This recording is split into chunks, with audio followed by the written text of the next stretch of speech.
Today's crankshaft day.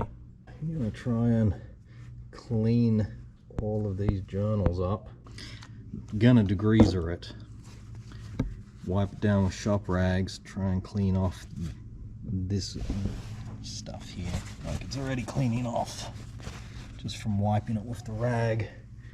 Then I'm gonna hit WD, Scotch-Brite pad, and shoelace and try and polish that up. It's cleaned up pretty nice actually.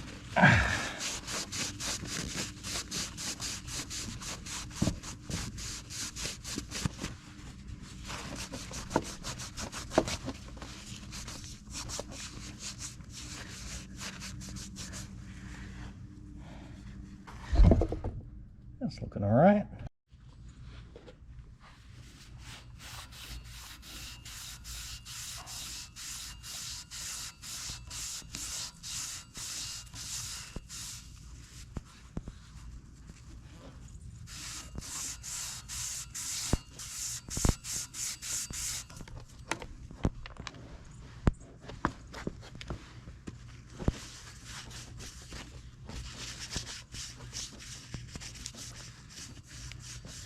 That looks pretty good. I do say so myself.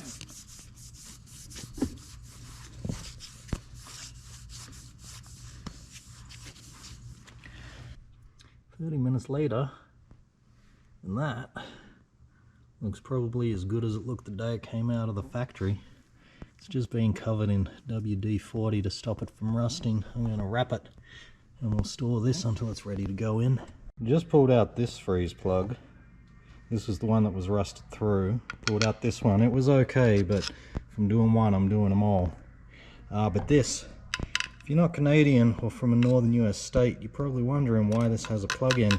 This is a block heater, so in the winter, you plug this in and it keeps the antifreeze warm so that the engine starts a bit easier, and of course the heat radiates into oil so it will flow when the engine's cold. But this guy's going to come out as well. I'm about to hammer it out with this. So a couple of interesting things about this engine is when we pulled the oil pan, of course there was radiator stop leak inside of the oil pan.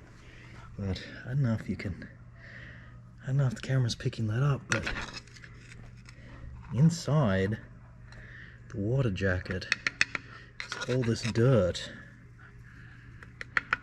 I've just been scraping it up off the bottom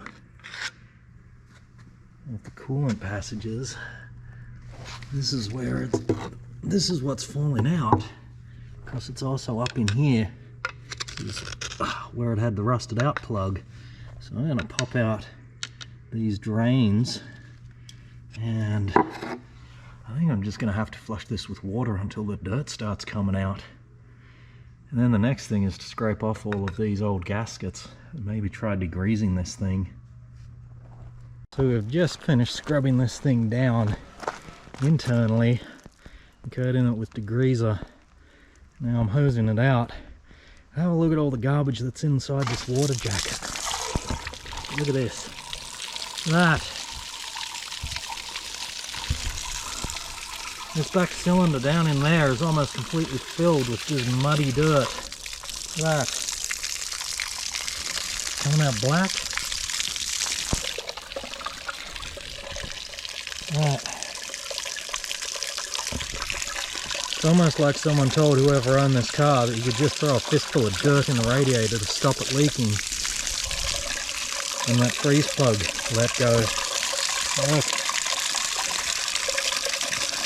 So I'm going to keep running clean water through this until it starts running out clear. It's all accumulated in the back here. Yeah, look up here. Well, this is all washed through garbage now. Yeah, I'm going to continue flushing this. I'll end up flipping it over and flushing it upside down too. Let gravity do some of the work.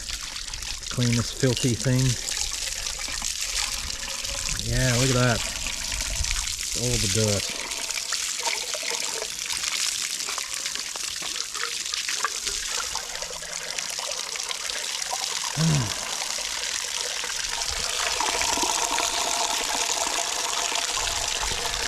Well, the first thing to know is the sun's starting to set pretty early. It's not even 8:30 yet and it's dark out. So we have to start using the lights. But this is sort of the point that we've got the block to. So I found out the cylinder bores. They look okay. It's probably tough to see this side. This is starting to come together. I'm pretty happy with it. The next big project, once we're done with this, is deleting the EGR on the jet boat intake. Oh yes, I picked up an intake off a 403 jet boat engine to go onto this. Of course, it came with a 2-barrel, and I want the 4-barrel because we just rebuilt the Q-jet in that guy, and that's probably going to stay. Anyway, the next big project is going to be the heads.